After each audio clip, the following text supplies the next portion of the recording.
Hello guys, it's TZK back with another video, and today I'm going to be ranking every Black Ops 2 Zombies map from worst to best.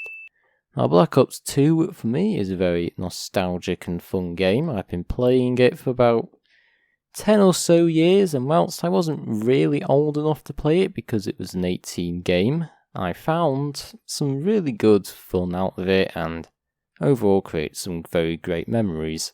And so today I thought I would list all the maps from worst to best, give my opinion, see if you guys agree.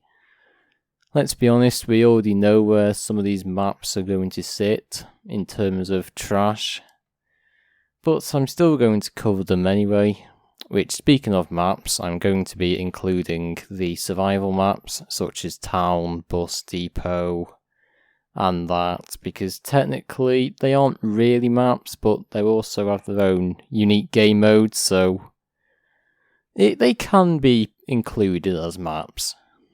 So without further ado, let's just jump in the video. Coming in at number 9, at the very bottom of the list, is Bus Depo Survival. And there's not really much to say about this map, it's very bare bones. You've got a mystery box, that's it. You basically just have to survive off a mystery box. You got no perks, no pack-a-punch, making high rounds basically impossible. Even if you get a Mark II out the box, you're still really going to struggle on this map because there's no double tap, meaning you can't do any damage. No pack-a-punch machine, meaning you can't do any more damage. If you have an LMG, you're kind of screwed because there's no speed cola. You get what I mean. There's like, you're going to struggle because there's really a lack of perks that takes you to that high round. However, this map is good for those who want to test their zombie skills, see how long they can get just on a bare bones zombies map. So, as much as a challenge it is, it's just basic, really. Coming in at number 8 is Farm Survival, which is honestly no surprise here because, I mean, it's basically just like Bus Depo, but it actually has perks, I'll give it that. You do have perks, you got the main 4 perks, Quick Revive, Speed Cola, Juggernog, and Double Tap, meaning a higher round is possible, but you don't have any Pack-a-Punch. So the damage is going to drop off very quickly on the high rounds. You're not going to be able to get any kills unless you have a Mark II, which then again still struggles. You have a mystery box, but it's in a very terrible location. Zombies can jump up and even go behind you. You're going to be cornered wherever you go because this map's literally like the size of a pea. Not very many training areas. Outside is okay, you got some space to train, but yeah, it's just not very much to work with at all. Not to mention there's lava which can burn you and also set zombies on fire, meaning they explode and cause you annoyance. Basically this map is just a massive inconvenience, really.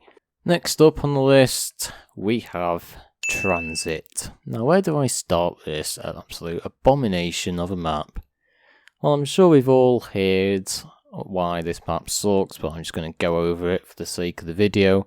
The Pack-a-Punch system is absolutely terrible. You have to put a turbine down, you got to run all the way through the fog in hopes that the Pack-a-Punch stays open. If not, you have to run all the way back. Getting to Pack-a-Punch can be a pain in the arse on this map, but it isn't impossible. Another thing that annoys me about this map is the jet gun. Very weak, it explodes easily. And for some reason, you can't cool it down whilst using another weapon. Basically, you have to hold this thing for it to cool down. Like, you can't just put it away. And who makes that? Who makes a mechanic where you have to hold the wonder weapon to cool it? Seriously. Another thing that annoys me as well is the bus. Like, you've literally got no space. Zombies come at you like from all angles. They can jump through the windows on the sides, the back windows, and even the front windows. And if you don't have double tap or a good weapon, you're screwed. Also, Ted tends to leave you for no reason at all. Like sometimes I'll jump out the bus and he'll just drive off. Doesn't even have any patience. Honestly, this map is just awful in general. I would only really play this map on a multiplayer game. If I was with other players, I would definitely play this map, but on survival, on my own, nah. Tranzit did have some good potential, and it does sound good on paper, but overall the execution of the map is just a massive failure, which is why the map is also a massive failure. Coming in at number 6 is Nuketown. Now honestly, if I had the choice of Nuketown or Tranzit, I would definitely take Nuketown, because at least you have a Pack-a-Punch machine which doesn't require you to run halfway across the map for it to work. However, Nuketown does have its cons, and a very big one, because the perks fall out the sky, and not in any specific order either. They literally randomise every single game, so you don't know what you're going to get. You could get Juggernog first, Juggernog last. If you end up getting Juggernog last, you're going to have a hell of a game trying to survive. If you have Juggernog first, you're going to be in for a good time. Not to mention that Pack-a-Punch machine also is randomised along with perks, so you could end up getting that first, or you could get that last.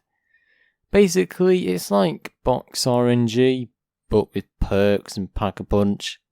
And yeah, it doesn't really make for a fun time on Nuketown, but then again, it is a unique challenge, I'll give it that. Like, it does something different from the other maps. I applaud Nuketown for at least trying something new, even if it wasn't that good. But apart from that, Nuketown overall is an okay map.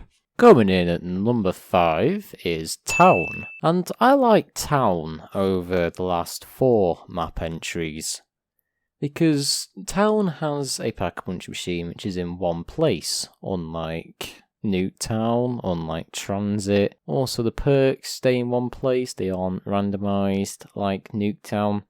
So you can at least get everything you want without having to wait for any luck or drops, really. Nuketown gives you everything at the start of the game. All you have to do is get the money and buy the perk, which makes for an easy and relaxed experience.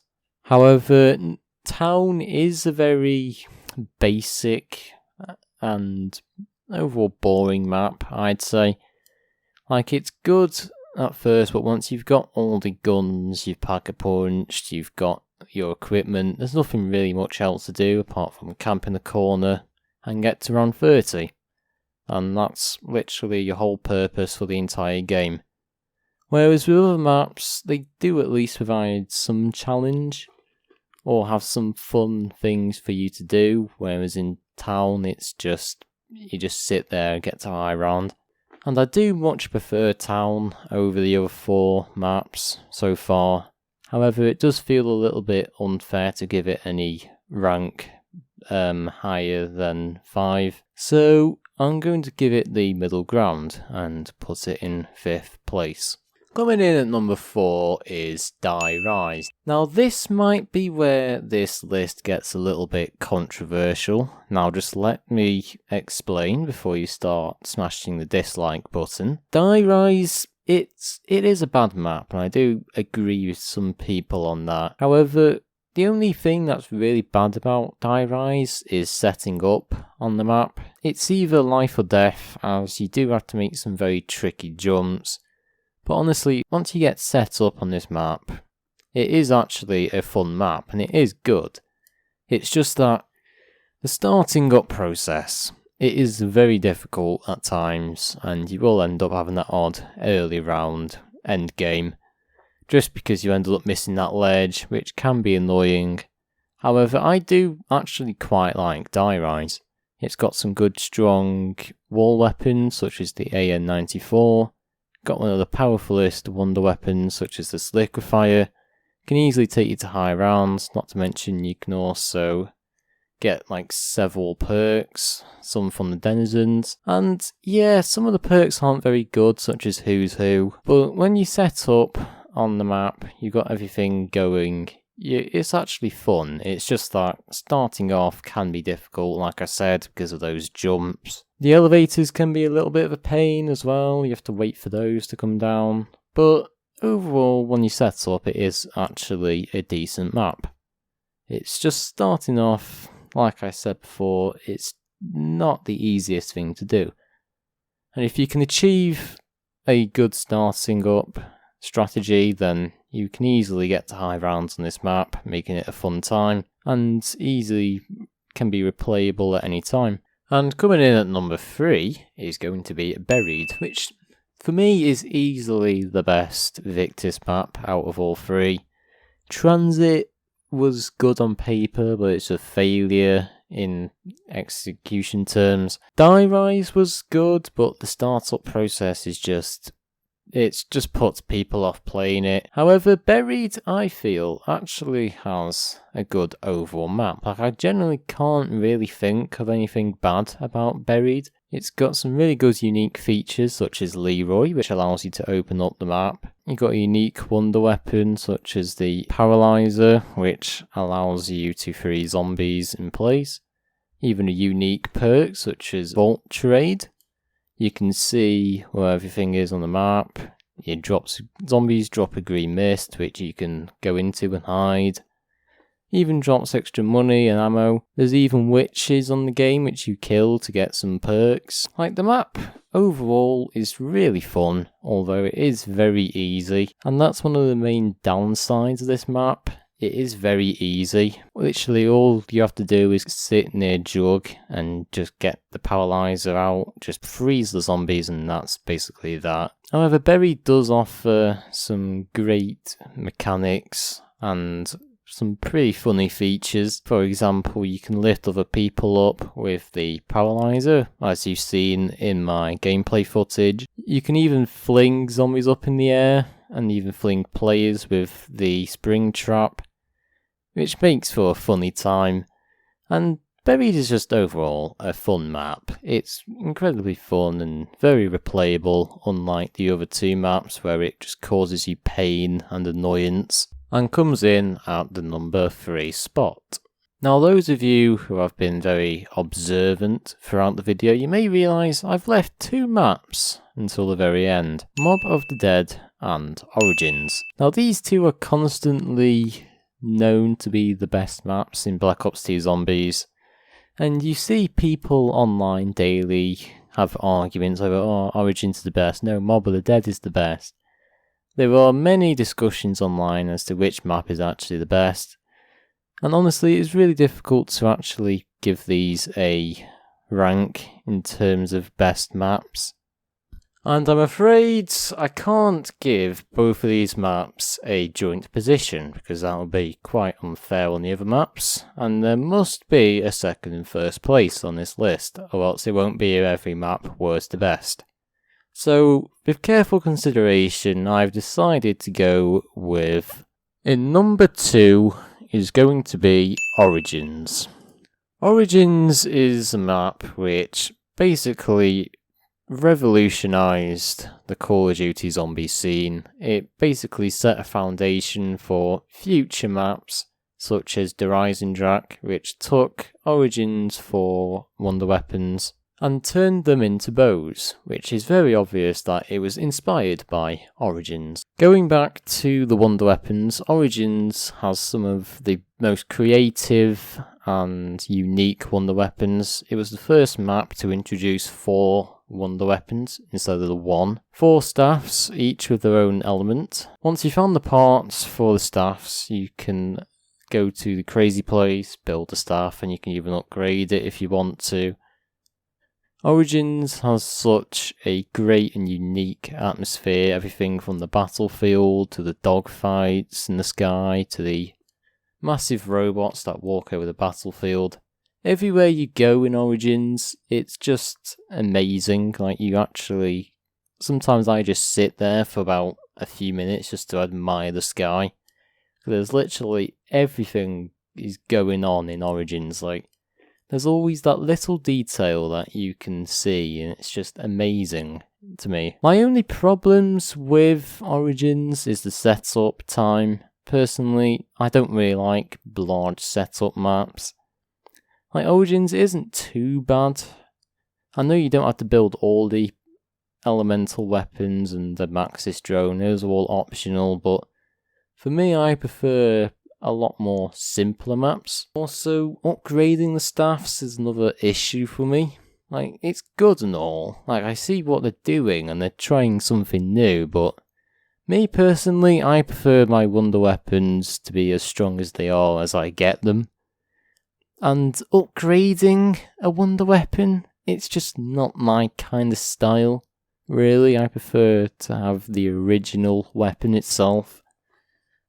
But overall, Origins is just an absolute evolution for its time, and really, it really made a foundation as to what the other future maps would be like in Black Ops 3 and Black Ops 4.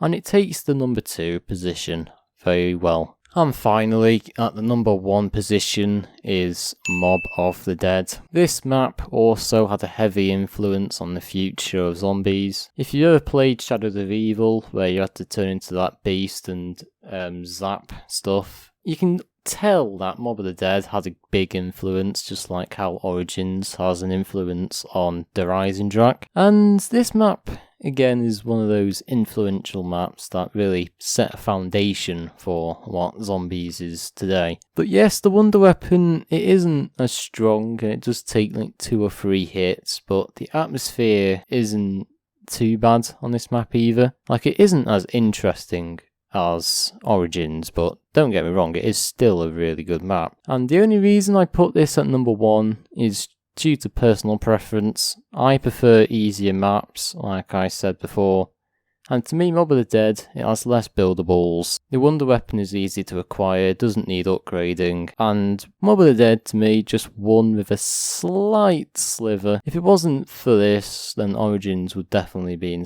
first place. And to be fair, it was very close between these two maps. Like, I could not tell you enough how close it was to these two maps. Like, I genuinely had to sit down and think about just where I can even put these maps. Everything from the atmosphere to the gun variety to the mechanics in the game, it's just perfect in Mob of the Dead. Honestly, it's one of my favourite maps in Black Ops 2 and all of zombies. But yeah, that's enough from me. Thank you guys for watching. This has been a long video already. I'm knackered, as you can tell by my voice. I've literally been recording this video for about nearly 2 hours now. So if you did enjoy it, don't forget to like and subscribe. Show some appreciation, as this video took a very long time to make. And yeah, I'll catch you guys next time. Goodbye.